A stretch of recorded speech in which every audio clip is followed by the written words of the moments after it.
happened all because these guys were coerced with military-grade psychological operations into taking this new gene therapy technology that is masquerading as a vaccine. And they were made to think that if they didn't take it, that they were an anti-vaxxer or a granny killer. This should have been the first red flag. Because if something was that great for you, you would be queuing up for it. You wouldn't need to be coerced, you wouldn't need to be bribed, and you wouldn't need to be threatened with your job to take it if it was that good for you. So they took it because, understandably, they thought that they were doing the right thing by their government and by their fellow human beings. So you would think that having done this, and sadly suffered extreme reactions and even death, that the government would be the first in the queue to say, what can we do? But they weren't the first in the queue. In fact, they're still not even in the fucking queue. They've abandoned these people in their hour of need. They've turned their backs on them and have treated them as collateral damage in this failed experiment. Now, I always knew that most politicians that rise to positions of power were in it for themselves and not interested in us. But for them to now ignore the vaccine injured in this way is nothing short of a dereliction of duty, and probably a whole lot worse than that. These guys shouldn't have to wait years for their payments from the vaccine injury payment scheme, and the government should never have given immunity from prosecution to those corrupt pharmaceutical companies. However, that immunity disappears if fraud has taken place. And Naomi Wolf and her team have uncovered plenty of evidence of that, found in the Pfizer data dumps. Yes, that data that they wanted to hide from us for 75 years.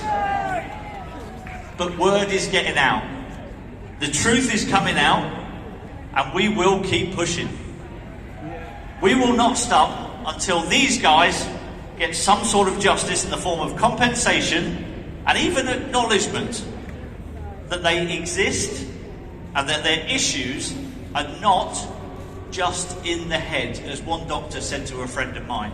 Absolutely disgusting.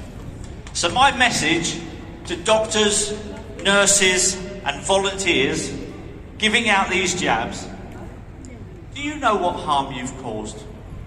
These injections you're giving out, they don't stop you catching COVID. They don't stop you passing it on. They don't stop you being hospitalised either. And they don't even stop you dying. So what the hell does it do? I'll tell you what it does. It injures people and kills them on a scale we've never ever seen before.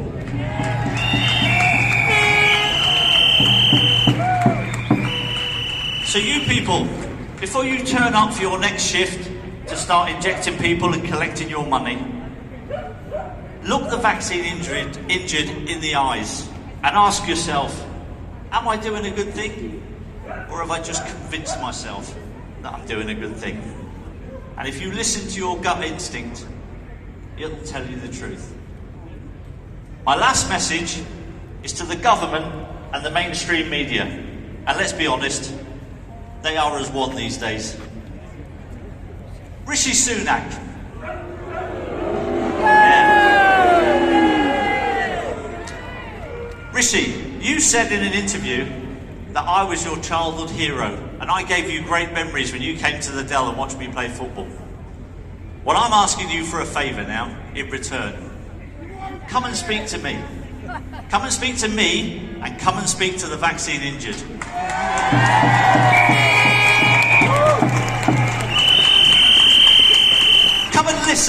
Come and listen to their stories and prove that you can be a leader for everyone and not just for your overlords at the World Economic Forum.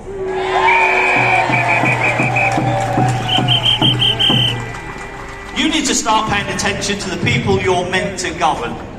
You weren't even elected. You were manoeuvred politically into your position. So you need to start doing the right thing by these people that are here today.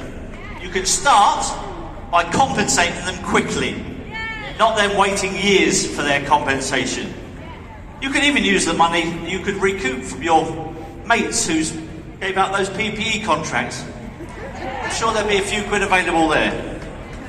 The corruption in your government is there for all to see. And I know that you're expecting civil unrest. Graham Brady let that cat out the bag. But there's one more way, there's more than one way to win a war. And we're going to do it peacefully, and we're going to do it organically. So Rishi Sunak, it's time to choose your side.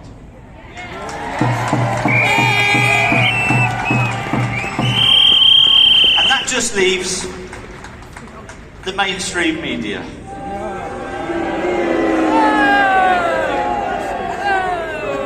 People like the BBC. Or as I prefer to call them, the PPC, the Paedophile Protecting Corporation.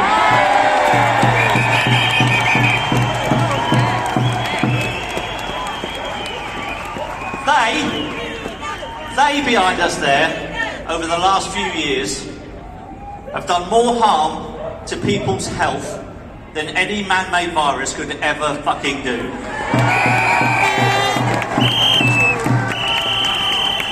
You're meant to hold government to account on behalf of we the people, but you've let us down badly. And the majority of people, I believe, now know this. They see you for what you are, a government propaganda arm. So Sky News, ITV, Channel 4, it's time to start acknowledging the people that you've ignored, the vaccine injured and the bereaved. They need your help, and it's time for you also to choose your side. Because we are the many and they are the few. And we are coming for you.